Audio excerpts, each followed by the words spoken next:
In fact, I feel less safe here with the guard here, but it's not necessarily... Pull your head out of your fourth point of contact!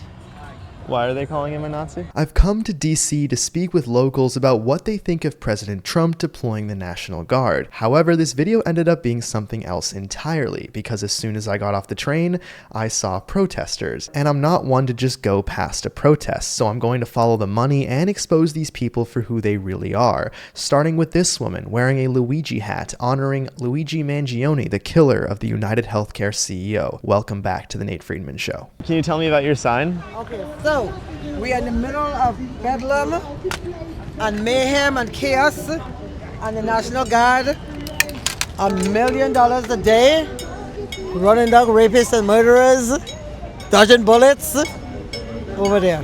Yeah. So my sign says it's manufactured crisis because he doesn't want to release the Epstein files. Okay. Yeah, but I'm not distracted. And what about so are you saying crime is not down right now because of this? They are literally stopping people for trivial stuff like smoking in their cars, making a left turn without a signal. So it's running up the crime statistics, but it's trivial nonsense that in any other city would just go with a citation. But people are getting arrested for driving and not using a signal. Okay. It is manufactured bullshit. So when they say violent crime is down, like robberies, carjackings, that sort of thing? No, but violent crime was down a 30-year low before he sent them in on August 11th. Okay. So saying that crime was already at a 30-year low isn't saying much. It's a talking point we've heard a lot, and the issue with it is that if you have 225 murders a year and you bring it down to 224, that's not really something worth celebrating. But this concept is something that's called the base rate fallacy, and it's used pretty frequently to cover up bad statistics. And her point about it all being trivial crime, well, how about David Perez Teofani, who is seen here getting arrested? He's an illegal immigrant from Mexico who has been previously charged with sexual battery against a minor under 13 in Virginia. He had entered the US illegally 3 times before this. Instead of catching this criminal, perhaps she wants DC to take after Chicago's lead. Take a listen to their mayor literally saying arrests don't lower crime. The addiction on jails and incarceration in this country, we have moved past that. It is racist, it is immoral, it is unholy, and it is not the way to drive violence down. For them to be spending $1 million and they're standing, I want you to put the camera over there. Yeah. The pan there, that is what they've been doing. I've been here since 6 o'clock this morning. Okay. And that's all they have been doing. You've been here since 6? 6 o'clock this morning. Oh, okay. That's so whatever a lot time of it work. is, I've been here 6 o'clock this morning. Protesting since 6 o'clock in the morning, and it's 1 p.m. now. Now that's what you would do for a job. Well, maybe that's because this is her job. Meet Nadine Sealer. She jumped to #1 on my leaderboard for most protests attended. She's even friends with other paid protesters I've exposed, like Karen Shaw, the kazoo lady in New York. As Karen Shaw followed me around the protest with a right-wing troll arrow, I did get to thinking, who could possibly want to be around this? Well, another professional protester. You can see here clearly that she's listed as one of Nadine's friends on Facebook. These professional protesters like to stick together. Now, Nadine was known as the guardian of the BLM fence across from the White House. But don't get too excited, she gave herself that title. But does guardian really just mean harassing people in MAGA hats? Because I found this video on her Facebook page taken recently, and it's one of the most evil things I've seen a professional protester do because she targets a child. Look, he's a fucking public. He's a fucking public. He's a fucking public. He's a fucking public. He in public with a stupid ass hat. He's in public with a stupid ass hat. Look him over there. 14 years old or 13 years old with his Trump hat protecting pedophiles. From that clip, do you think that she should be charged with harassment? Now, that was just another day for her because Nadine has attached herself to nearly every leftist cause: anti-ICE rallies, anti-police protests, and of course, anti-West rallies. Just this summer, she traveled for work, going to Milwaukee to protest at the Republican National Convention, warning people about Project 2025. She's everywhere, including in the intro of this video. You recognize that sign? Now, I had the privilege of speaking to Nadine at inauguration actually, but more on that and how she's funded later in this episode. Okay. And you've been here since 6. Do you work a job or? No, I have actually taken off from my job, from my vocation, to fight fascism until they drag me out of here and probably send me to Uganda. You think they're going to do that? Yes. Okay. Yes. Are you a citizen? I am a citizen, Do you think but they'll denaturalize you? yes, because they're making it a priority, and somebody who is visible, who is an immigrant, and who doesn't care to say that he's a fascist dictator. Yeah, I think at some point. How is it going so far? How is the fight going? It's not going well at all because Americans are cowering in their homes, and they pretend they want a revolution, but they don't know what it takes to have a revolution. They don't understand the sacrifice that people need to make to have a revolution. So until people actually wake up to know what a revolution is. Just as an observation, I've been to over 30 protests this year, and the word revolution is being used a lot more now than it was at the beginning.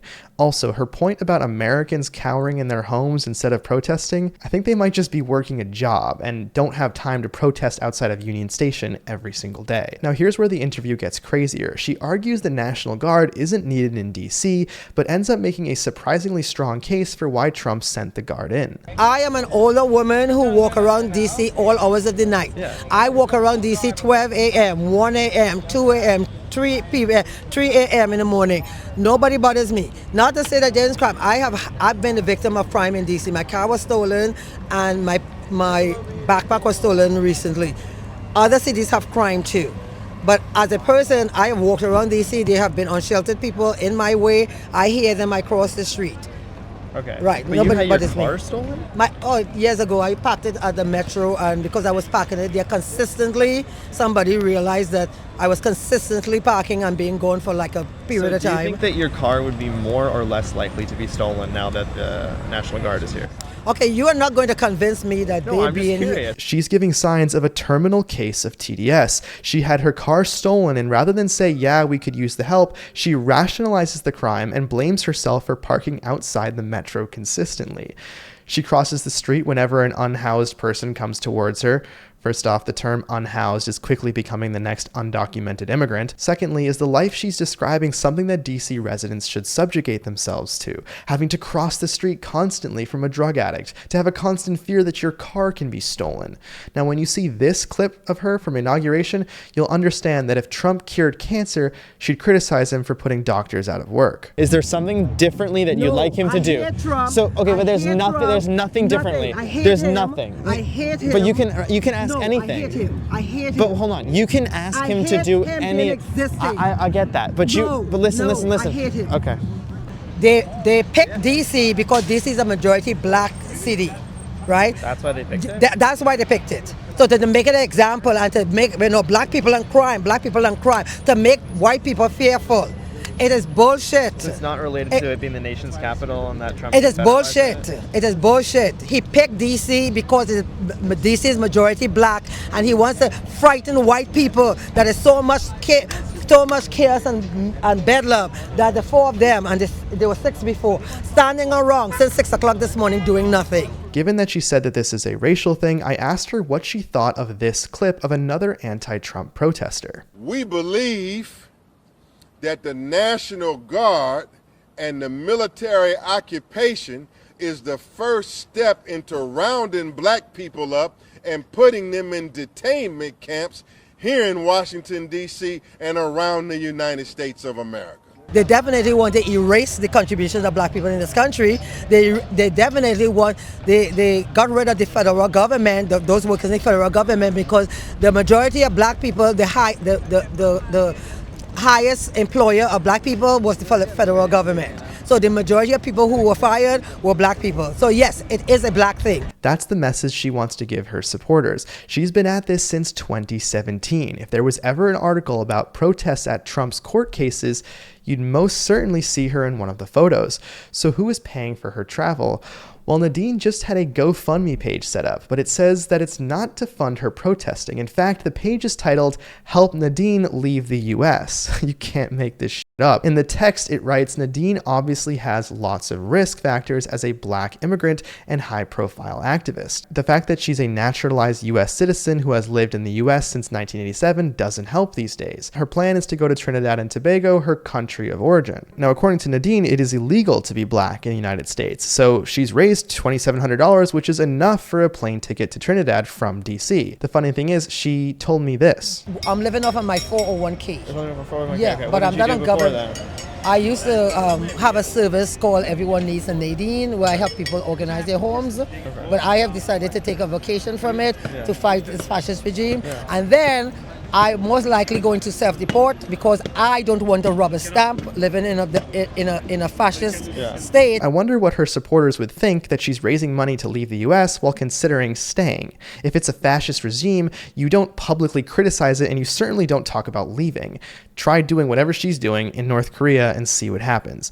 Now, if we looked at who actually organized this GoFundMe page for Nadine, it's another professional protester, and it's a teammate of hers. Her name is Wendy Brands, and if we scroll more, we see that they're side by side together with Wendy carrying a sign that says the NYPD is the KKK. Now, there are over 5,000 black officers in the NYPD. I'll let you look up how many black people have been in the KKK. Wendy wrote this on her Facebook page, as someone who has been to hundreds of protests since 2016, including ones with non-violent civil disobedience leading to arrest. The more you get in the streets, the more uplifted and less scared you will be.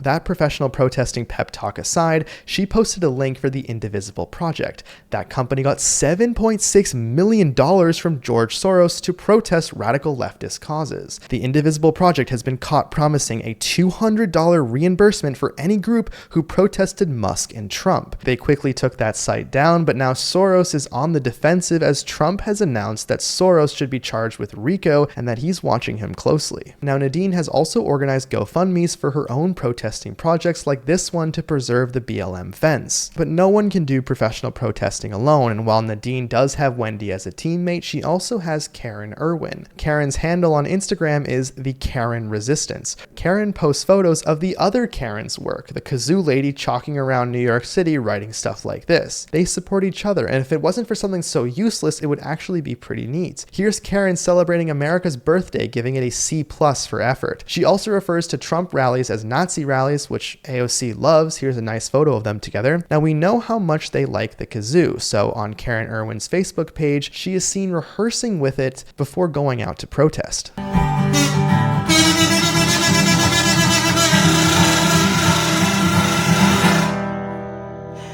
It is tough to keep track of the actual Karens. Now, finally, Karen posts images of her and Nadine hanging out together, or in their case, just protesting. Here you can see them flipping off Trump Tower. You can see they're often mentioned in articles together. These two have been protesting Trump side by side for years, destroying the eardrums of anyone walking by. Next up, I went to this protesting encampment they have right outside Union Station. My immediate thought was that even with the National Guard here, they still let these people occupy this area to call Republicans Nazis. It would be almost as if Trump is not a dictator. Now let's see what they have to say, and then I'll follow the money. My name's Nate. What's your name? Randy. Randy, nice to meet you. Yeah. All right, tell me. So my name's Randy. I'm one of the organizers with FLARE. Okay. FLARE stands for Liberation and Resistance Everywhere. We're a 24/7 sit-in protest outside of Union Station in Columbus Circle. We have some tents out here that we operate out of. So we do lots of activism in the area. So we go and we protest down at Heritage Foundation. We protest over Fox News, but one of the main things we do is we collect signatures from constituents, and we take those letters up to their representative to advocate for impeach, convict, and remove Trump. All right, so when he says we do activism in the area, what he really means is yelling Nazi at people leaving work at the Heritage Foundation. We work for Nazis. In their caption, they state they do this every Monday, citing that they have pizza, but no pizza for Nazis. This is also the group that heckled J.D. Vance at Union Station. Take a listen. Fascist scum! Pete Hegseth, you're a white beater! J.D. Vance, you look like a constipated rodent! Get out of our city! Before we expose FLARE even more for their professional protesting, I want to talk about something that's also very important. Now, the system isn't broken, it's rigged. If you're buried in debt, that's exactly how they want it. Banks profit when you're desperate. Creditors win when you lose, but you don't have to play their game. PDSDebt helps you take back control. They've helped hundreds of thousands break free from loans and credit cards. It's your money, it's your future.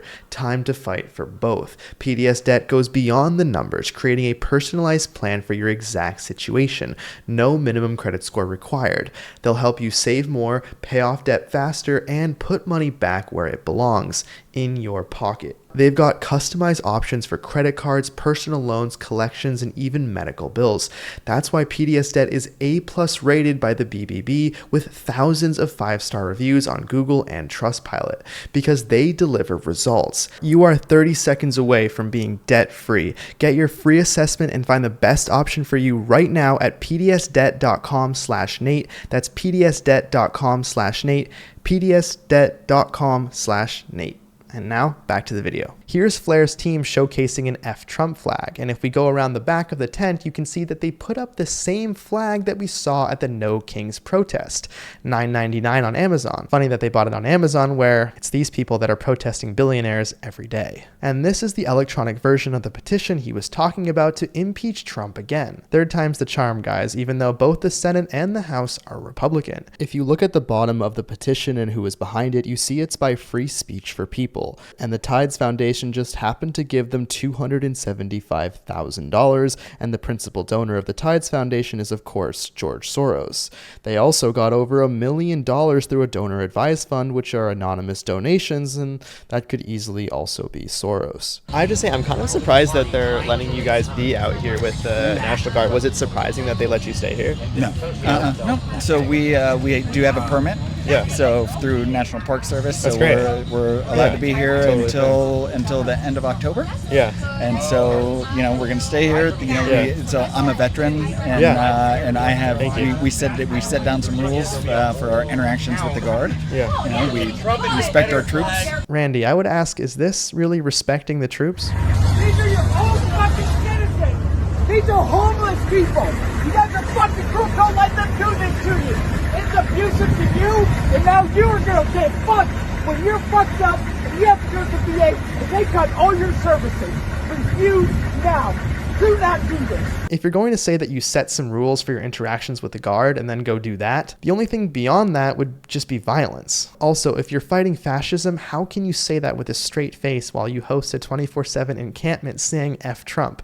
There's a difference between a fascist and just a guy you don't like. So I've heard from a lot of folks that they feel safer now that the National Guard is here. What is your response to basically some people feeling safer, but also, of course, there's more to it, right? Yeah, there's a lot more to it.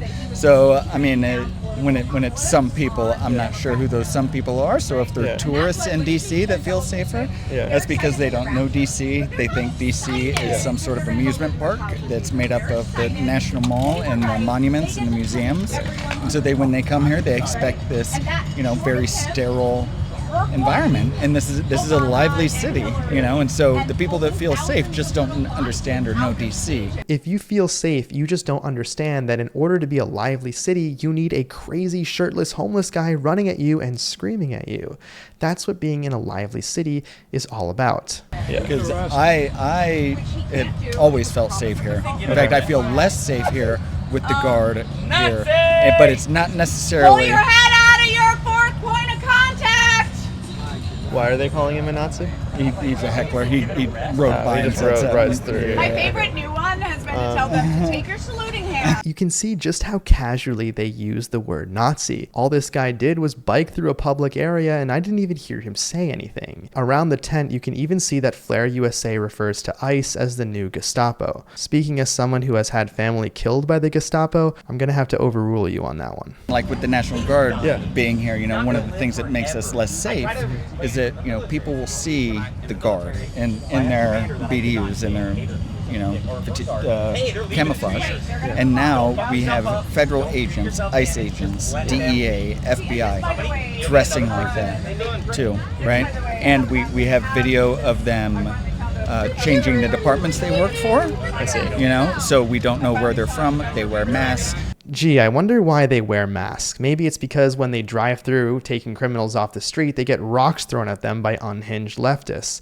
And might be that on college campuses around the country, they post flyers like this one saying to stomp out ICE. Or maybe they wear masks because their facilities are literally being attacked. Also, the irony of you accusing ICE agents for wearing masks when I interview all these protesters on the streets who mostly hide their faces is really quite something. The difference is that these leftists who hide their faces are doing it because they want employment opportunities. The ICE agents are doing it because their lives are being threatened. So I've seen like the statistics from both on the left and the right about how violent crime is down in DC. Do you believe that statistic? Do you think that they're making things up? The violent crime is down? Yeah. Yeah. But I mean, since they moved in, like they cite that there hasn't been a murder in over 10 days. I mean, there was a murder yesterday. So so it doesn't matter. So like that there's a downward trend to the crime. Yeah. Yes, of course there's going to be an initial downward turn in crime when you militarize the streets and people are scared. But what's going to happen is people are going to be sick of being pushed around. Yeah. And then you're going to see a crime uptick, and it's not going to be passive crime, unfortunately, because you can't oppress people like this. You can't expect people to live in a militarized zone when they've done nothing wrong other than be black or brown. Okay, what is passive crime? Also, that seemed a little bit like a threat about how you can't expect people to be oppressed and then not rise up. I say that because he runs the so-called resistance in DC. Meet Randall Kindle, the organizer of For Liberation and Resistance Everywhere. I'd say my interview with him is going pretty well since he told the last reporter he spoke to f*** off and get a better job. Does that mean anything to you at all, or? So I assuming you're white, correct, sir? Yeah. Okay, so you're telling me to f*** off and telling me to get a better job. So I mean, wouldn't that be racist because you're telling that to a brown person? No. How is that? Explain. Because you need a better job. I didn't attack you for being brown. I know, but I told you to f*** off and get a better job. Okay. I'll tell anyone to f*** off and get a better job if they're working for fascists. Randy goes by Blue-Laced Boots on his Instagram, and on his profile you can see how he clearly targets children. Here he is documenting where Pete Hegseth goes to church, calling him a fascist and part of a cult. While he's not responsible for the comments, one asked, "It's not fireproof?" John Casey is a Texas Democrat who calls for 20 to 30 million people to march into Washington, D.C. That, combined with asking for violence onto children, I'd say he's worth a little bit of the FBI's time. Randall has an obsession with kids as he makes posts about books like How to Talk to Your Son About Fascism, and a sign outside his tent saying, "Kids, ask your parents why they voted for a rapist." Clearly a mother does not want her baby filmed here, and he films them anyway. In this post, Randy shows photos of a woman speaking in front of an Israeli flag with blood all over it. The woman is named Hazami. She's actually harassed the children of Anthony Blinken repeatedly, further continuing their psychotic obsession with children. I saw on your Instagram, I think it was people coming out of the Heritage Foundation, and Flair USA was calling them Nazis. Yep. Can you tell me a little bit more about that? Where it's the one thing, as personally as speaking, as a Jew who has had family killed in the Holocaust, I'm a little bit concerned with the word Nazi. Can you explain what you mean by that? Sure. Yeah. So number one, I have a master's in peace and conflict resolution, and I focus on genocide and mass atrocity prevention. And so genocide, Shoah, the Holocaust, it's nothing that is new to me. So when people do say Nazi, it's shorthand for fascist. It's an easy term, but it is an expression that is used quite a bit.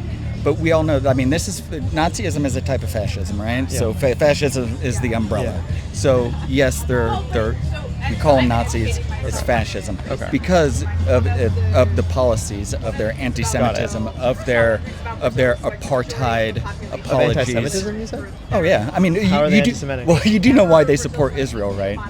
They're evangelical Christians, okay?